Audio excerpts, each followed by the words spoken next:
Всем привет! Вы на канале Основы ремонта, и сегодня я покажу вам, как я ставлю подрозетники. Как быстро разметить группу подрозетников, используя всего лишь только один пузырьковый уровень, который, я считаю, есть у каждого хозяина в доме. И самое важное, расскажу и покажу, на какую смесь я их буду ставить, что очень значительно облегчит монтаж подрозетников. Основание, то есть стена у нас из газоблока. Это самый простой и удобный материал для того, чтобы установить подрозетник. Потому что для установки вам не потребуется даже и коронка, честно говоря. Коронку я использовать буду, но если у вас ее нет, это тоже не страшно. Даже если нет перфоратора, вы можете просто расковырять, выбить зубилом, отверткой. Все то, что есть у вас под рукой. Грубо говоря, хоть пальцем можно ковырять. Потому что газоблок это очень мягкий материал.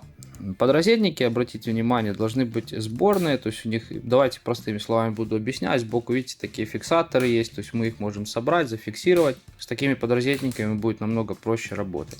Обязательно после того, как мы их собрали в кучу, лучше сразу удалить там ненужные нам запчасти и сделать отверстие в подрозетниках. Для того, чтобы ровно поставить подрозетник, вам по большому счету нужно просто хотя бы начертить одну горизонтальную линию. Для этого пользуемся обычным пузырьковым уровнем, чертим линию, мы приставляем дальше подрозетники наши, видно, где проходят оси самого подрозетника, то есть в местах крепления саморезов. Мы ставим отметки везде по вертикальным осям и по горизонтальным осям. Тем самым мы найдем центр подрозетника. Мы соединяем все наши отметки и видим, где проходит у нас центр. Сделать отверстие коронкой не составит вообще никакого труда. Но у меня здесь, кстати, штукатурка по сетке, поэтому немножко наши отверстия подразбились. Не переживайте, все это все равно заштукатурится, зашпаклюется элементарно. Газоблок это очень пористый материал, поэтому обязательно очень хорошо нужно все обеспылить, потому что иначе раствор просто не зацепится со стенкой и ваши подрозетники просто потянете за розетку, вместе с подрозетником вытянете.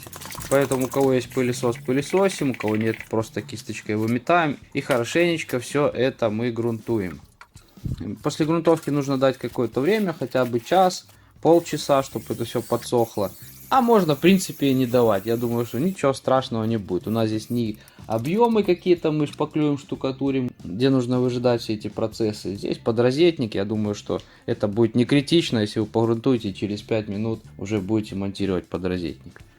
Ну и вот мы подошли к тому моменту, который я вам хотел сказать про раствор, на который я монтирую, сажаю наши подрозетники. Очень многие электрики используют именно гипс, строительный гипс. Для тех, кто никогда не работал гипсом, я поясню. У вас, наверное, с первого раза не получится, потому что гипс живет буквально там 3-4-5 минут. Вы после того момента, как вы замешали гипс строительный, вы можете даже не успеть поставить подрозетник, как он у вас схватится, заморозится, то есть высохнет уже.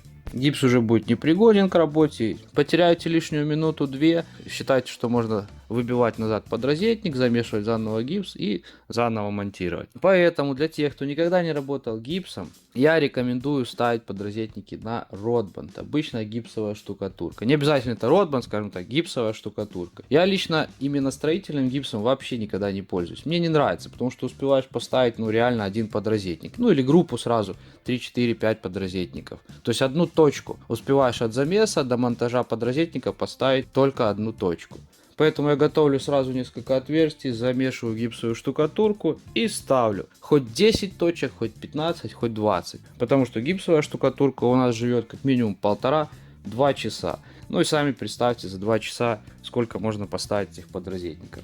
Ну а в следующем видео я буду собирать уже электрощиток, покажу, какие автоматы я буду использовать, для чего я буду использовать, какие провода я использую. Напомню, что это ремонт я делаю себе, как можно без лишних понтов, без всяких космических разводок, шкафов двухметровых. Просто собрать нормальный работающий электрошкаф с нужными автоматами, чтобы все работало, чтобы все было дешево и сердито.